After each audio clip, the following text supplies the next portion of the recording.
expect to see from Chris? What is it that you're trying to gauge from this sort of experiment here in the preseason? Yeah, hopefully I'll see what he brought defensively the last game. You know, I explained he was really good in a lot of different situations that we need to be better in, and he brought a sense of physicality to the game that we like to have, you know, on every possession.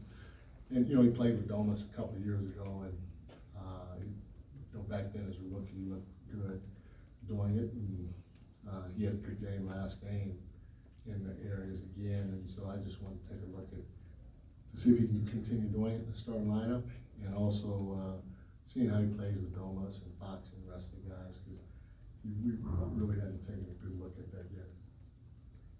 Hey, Coach, you see Golden State 5 times before the end of November, counting these 2 preseason games. Is there any added weight to this matchup given last postseason and some of the organizational ties? No, they're on a different path than we are, you know, and like I don't care who plays for them. I don't care what they do. I'm really worried about us. I have not watched any film on them. You know, I'm assuming they're doing a lot of the same stuff as they did last year, but I'm concentrating on us. And that's how, the next game we play them, I'm gonna obviously watch this game and see how we play. But for us right now, we're trying to see if we can take that next step. And they have 5, 6, I don't know how many players that have won multiple NBA championships. Their staff has won multiple NBA championships, and so they're, at the end of the day, they're going to be fine. They've already shown everybody that they can take that next step and some. So to me, it doesn't prove anything or mean much, in my opinion. Mike, at this point in camp, just talk about the difference going from playing a team like the Lakers, size-wise, one of the biggest ones in the league, to the Warriors, who you're going to see a lot of different smaller lineups. What is it you're wanting to see from your guys this far into camp? Well, the biggest thing is trying to continue to play the right way, no matter what or who we're facing, what types of lineups or who we're facing. You know, there's a right way to play the game on both ends of the floor, and then there's not. And it doesn't matter, you know, if you have a team that has 3, 4 Hall of Famers, former multiple NBA champions, or a team that may be bigger and may not have as many accolades, you know, or the one thing is, if the teams play a little different, you know, Golden State switches a lot, then, and they have movement shooting. The Lakers have great shooting too, but movement shooting without the ball, which puts a lot of pressure on you, and their passing and all that is really good. So to be able to handle their style of play, you know, just to be able to make that adjustment within the framework of what we do as a team defensively is something that will be fun to see.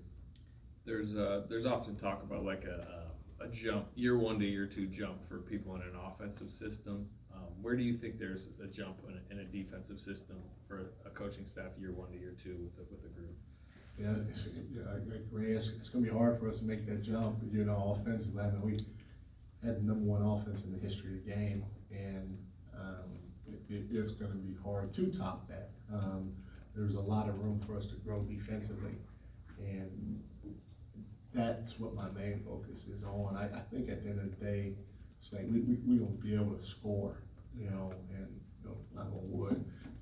It might not look pretty to start with that scoring because we're doing a couple of different things, messing with the lineup and all that. But I hope sooner than later, the fluidity of what we were doing last year, conceptually on the offense end of the floor, will come back. And when it does, hopefully our defense is at a level to where we don't have to wait until the playoffs to have a sense of urgency to try to increase it, you know, because I think when we finish defensively, which is 24th, 25th, whatever it is, you know, it makes it a lot easier to make us, you know, go from here even to here is a lot easier than going from here to here, you know, and there are some things, like I said, we can do from the beginning, start with physicality that we need to do in order for us to make that jump. Here you go, Mike. How would you describe just the way your team has practiced the last couple of days, 0-2 in the preseason? What's been the mood that you've seen in the practice the last couple of days? Well, I've liked our practices the whole preseason. And then there have been stretches when I've liked the way that we played. Our practice is not translated to our games yet, which is okay. You know, we went 4-0 or 5-0 in the preseason last year and lost the first 5 or whatever games, you know, and hopefully it doesn't happen that way. Hopefully you get reversed and continue to trend upwards. But I really like the way our guys have been practicing. And, you know, the spirit is there, the connectivity is there. Fox said it, you know, before we broke our huddle yesterday after practice. He's like, hey, let's get some guys like we're doing to each other in practice. Let's start getting guys like that in the game, you know. And he's right. We play extremely hard in practice, and the guys are trying to play the right way. And you guys are trying to do it in the game, but it's been a little bit of an adjustment for us, especially with the different lineups and stuff that I'm throwing out there. Hi, Mike. With JaVale out tonight, I guess number one, you know, what's going on with him and the wrist, and then number two, are you going to go more to Alex Lynn for those backup minutes tonight, or maybe more of Trey and like a small ball lineup? JaVale's wrist. Right, with soreness. Yeah. Sorry to break the news to you. There's no problem. I knew he was out, but I mean, you know, when they said he was, like, if tonight was a playoff game, he'd probably play, you know, but it's a preseason game, and so for him to sit out is it's good for him to get some rest. And then also, you know, give us an opportunity to experiment with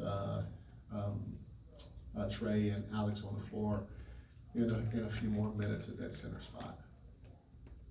Hey, Coach. So, man, How you doing? all right. One of the things that I'm curious about, and you know, we've talked a lot about defense over the years, but how do you convince a player who may be playing hard, but he's not playing hard the way you want him to on the defensive side, or in all the little nuances and everything else? How difficult is it to get that player to make that switch and to see what you see? I mean, it can be difficult because, you know, guys do think that they're playing hard, and for the most part, everybody should probably play harder, you know, and you know, you do it by watching film, you do it by pushing them to do it more in practice.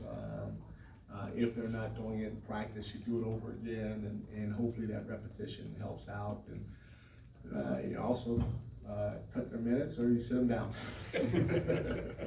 That works. Old school. Yeah.